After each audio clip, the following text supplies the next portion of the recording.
Hi, and welcome to Kate's Paper Creations. I'm Kate, a Stampin' Up! Demonstrator in Washington State, and welcome to my weekly Casing the Catalog video.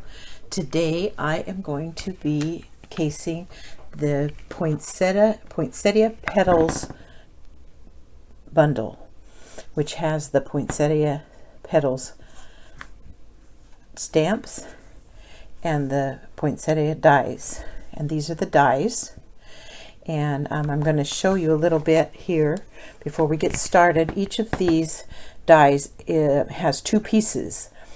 One is an embossing piece that goes in the center, and one is the outline, and you can cut the outline by itself. You don't have to have them both together, but typically I'm going to be using them this way. And so what I did is I got them lined up, and I put a piece of washi tape on the back to hold them in the position, and that way I can just put them on my paper and put them through my cut and emboss machine, and I don't have to fuss about the lineup because they're held together. So that's just a little tip that might help you with this project as we go along. And what I'm going to do today is we're going to make a box. This box is pictured on page 14 of the catalog, and let's get started and I'll show you how to make it. You start out by cutting the base piece, and it will be 5.5 by 5.5, and then you're going to score it, and it's kind of a little bit, because you want it a little bit smaller than the lid, so the lid will go on without being too tight. And what I found is if I did it just a flat 1 inch all the way around, it was just a little bit too tight. So I'm hoping this makes sense. What I did, instead of taking just an inch and scoring at 1 inch, I scored at 1 1/16. And so on your Stampin' tool here, on your trimmer tool here, it has the 1/8 inch marks. And I did just half of one of those, so it kind of like a 16th. So I hope that makes sense. I don't know that you can see it, but I just went halfway between 1 1/8, and then I scored it. And when I did that, it came out perfect each time. So there was 1, and then I'm going halfway between that and the 1/8 inch mark, and scoring it. And you're going to do this all the way around on all 4 sides. And this is kind of an exacting thing, but you know, it doesn't really take that long. You just get it there and then kind of fudge it over part way and kind of guess where that 16th inch mark is. And so there's the bottom of the box. Then the top of the box is 5 by 5. So this was 5.5 square, and this one is 5 inches square. And you're going to score it on a true 3/4 inch mark. And score. And don't press too hard on your DSP with your score tool, because you don't want to cut through the paper. Even with the score tool, you could if you push too hard. And you don't need a huge indentation to know what to do. And I've already done 2 of the sides. So that's that part. Then let me show you what you do next.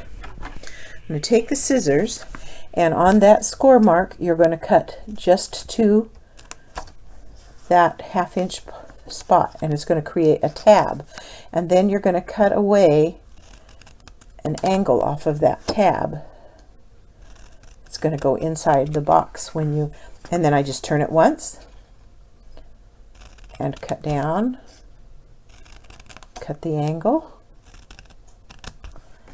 turn it again, and you're stopping at that score mark. My scissors are sticky. Time to clean them. I got glue on them somewhere or adhesive. And one more time, like that. And like that. That's going to make the lid. You can see the flaps there. We'll get to the next step in a minute. Let's do the base. Again, it's just cut and angle the edges, turn, cut. This is going to make a square box with a lid, square shaped, and kind of like a pizza box, except it's not attached. The lid's not attached. It's a separate piece. But the basic same shape. Super, super simple, actually. And so there's that one, and that one's probably a little bit easier to see how you'd angle those corners, those flaps. Now, we're going to just turn and press all of these sides like this all the way around. I'm going to do the same thing with the lid.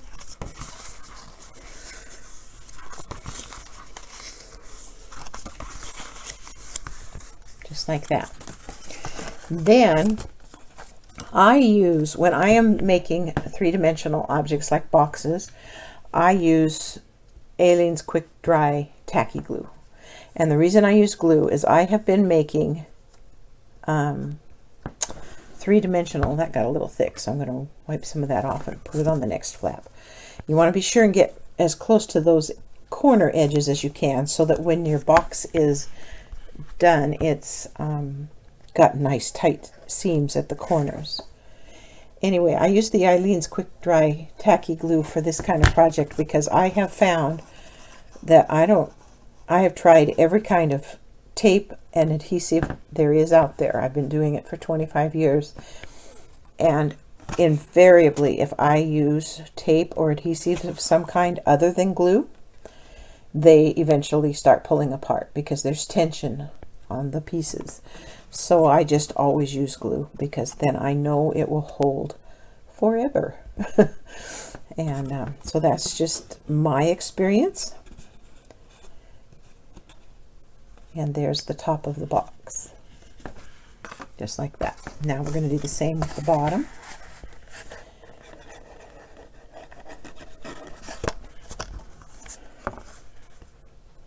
Get that glue close to the edge and then a little bit out in there. It doesn't have to be super covered. The only place I'm really concerned about is getting it right there on that edge. And if a little bit extra squeezes out, you just rub it off with your fingers and keep going. So here we go, putting the bottom of the box together. And it does take a little bit. You have to be willing to sit there and hold the flap for a little bit until it starts to dry.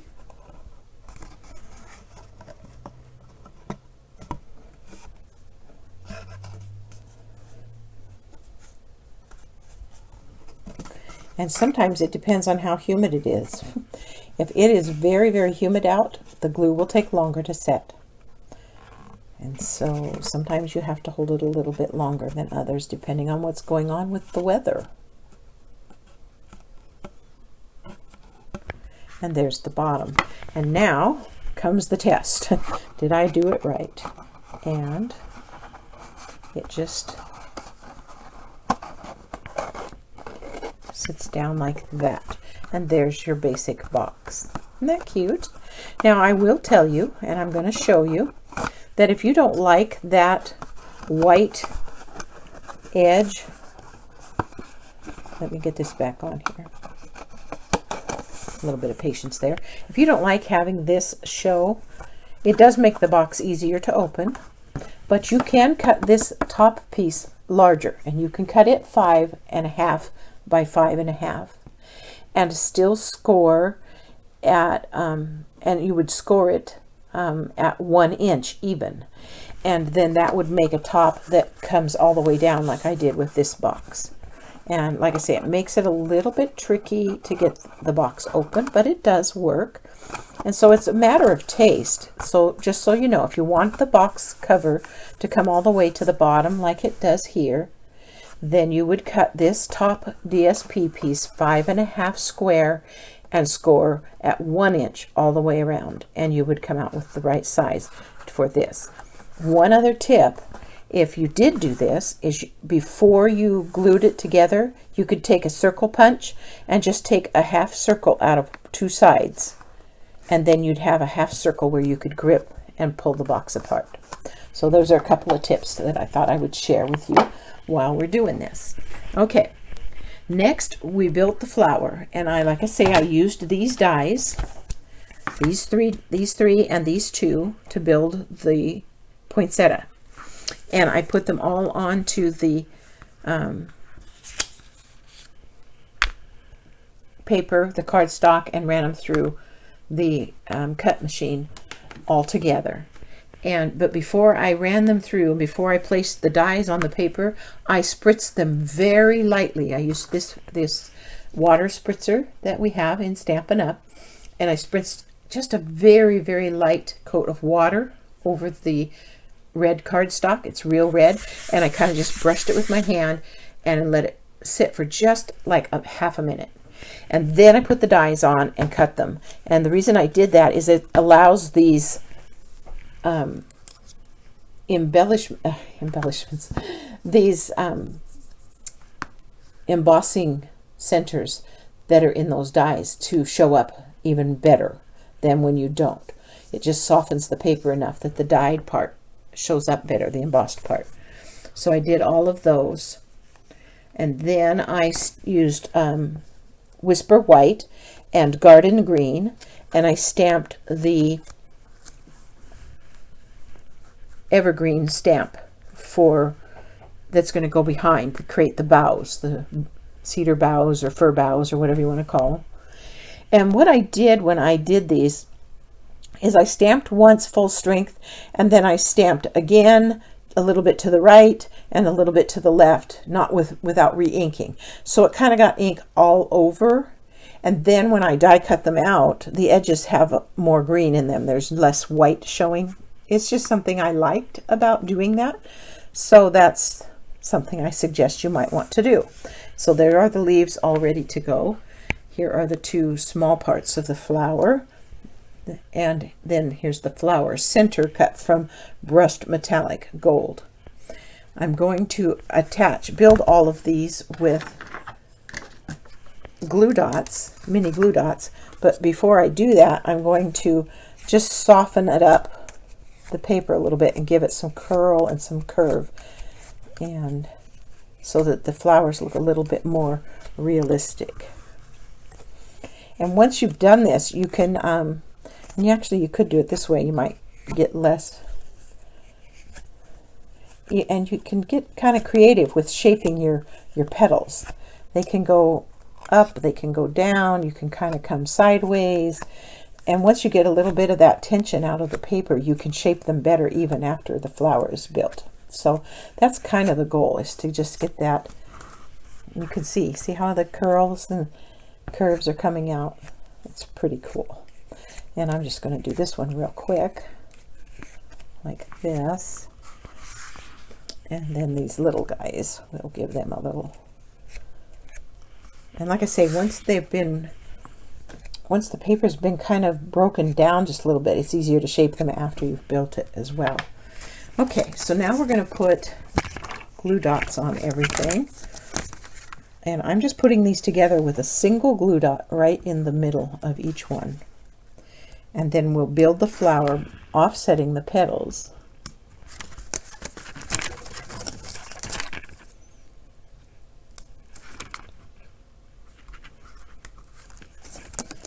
Now there is, in that suite, that Poinsettia Place suite, there is some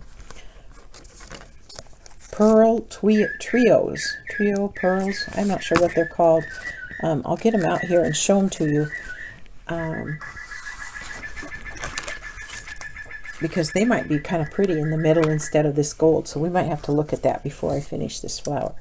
Right now you're going to just put these together, and you're going to offset the petals for each layer. And you could stop there if you wanted to, but I wanted to finish out with these two in the center. It just gives it even more dimension, and I really liked it. So that's the basic flower, and you can see how the curving, see how the petals curled and everything, that really makes a difference. Now let me grab those Beaded pearls, they're called. And they were part of this set. I'm reaching. And let's see. Let's look at those, because I did not do that on my original. But we could take and put one of these right in the center instead of that little gold piece that I die cut. What do you think? I think we're going to do it. Why not? Let's get rid of that little gold piece and put those pearls on there since I didn't use them. So those are beaded pearls, and they're in the holiday catalog. So there's the flower. Then each of these pine boughs, I just put a mini glue dot on the front side at the tip of them, the tip that's going to get underneath the flower. And one more. And then I can attach them however I want to the back of the flower.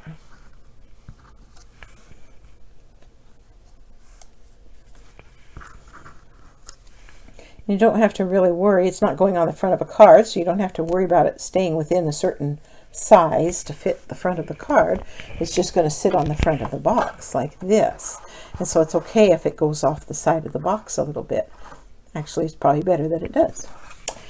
So then I am going to put some ribbon on. Now in the catalog, they had some really lovely 3/8 inch sheer ribbon that they used. I don't have that ribbon, but I do have the lovely metallic edged ribbon, and I picked out the silver one and cut a piece. It's about 12 inches long, and I've trimmed the ends at an angle. And I'm not going to tie a bow, I'm just going to create a bow. And the way I'm going to do that is with some glue dots. So I'm going to get some glue dots on my fingers. Got a couple of glue dots here. And I'm going to put a piece on the back of this ribbon. And then I'm going to make a bow like that. And then I'm going to put a piece on the back of it again. And I'm going to make another bow this way. And then this is going to get, the glue dots are what holding it together because it's not tied at all. And then I'm going to put another one right here in the center. And I'm going to put it behind the flower so that it kind of starts, so it sticks out a little bit. And I see I need to make it just a little bit bigger. So I'm going to pull it apart and make my bow a little bit bigger so it sticks out better behind. That looks good. Just like that. I like it. And if you don't feel like it's staying, like I think it needs a little more help back here, I'm going to put another glue dot back here to hold everything in place. And then I think a dimensional is called for. And we will put it right in the middle of that pseudo bow, and we're going to attach it to the front of the card, or to the box, I should say, however we decide to put it. And I think like that, it's going to look really nice. I think I'll take the lid off so I can press that down in place really well. So there's that flower on the front of the box. Now you can add a sentiment, and let's make sure everything's sticky. And to do that, I stamped with garden green the sentiment that says, "Thank you for making this a wonderful season." I'm going to stamp it with garden green onto this Label Me Fancy punched out shape from Whisper White. And we'll just get it centered on there and stamp it like that. And then in the catalog, they had the thank you and it was red. So I'm going to stamp it again on a scrap piece here. And we are going to just fussy cut it out.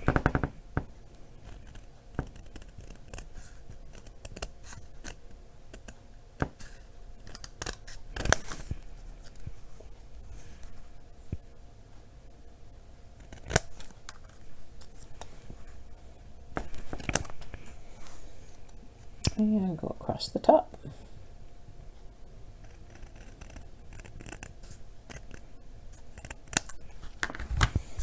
Just like that.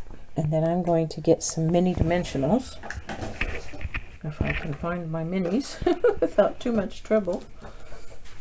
I always run out when I don't expect to. There we go. Let's get some minis, and we'll put some mini dimensionals on the back of this.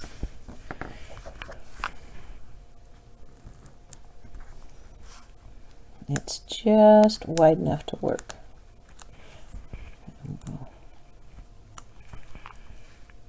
Attach this over the green one, like that. And then I attached this actually flat, so I'm just going to put a little bit of Tombow on one end of that, and I'm going to tuck it where I can still see the sentiment. Might be a little bit hidden, but that's okay, because I think right there is going to work, because they're going to be looking at it up close like you do right now. Oops, my microphone fell down. Hold on a second. There we go. And there's the finished box. Isn't that lovely? Just so much fun. So that is my weekly Casing the Catalog video featuring the Poinsettia suite and some of the products from it. And we copied this little fellow right here. So I hope you enjoyed today's video, and that if you haven't got a demonstrator, that you will consider shopping with me. Thanks for stopping by.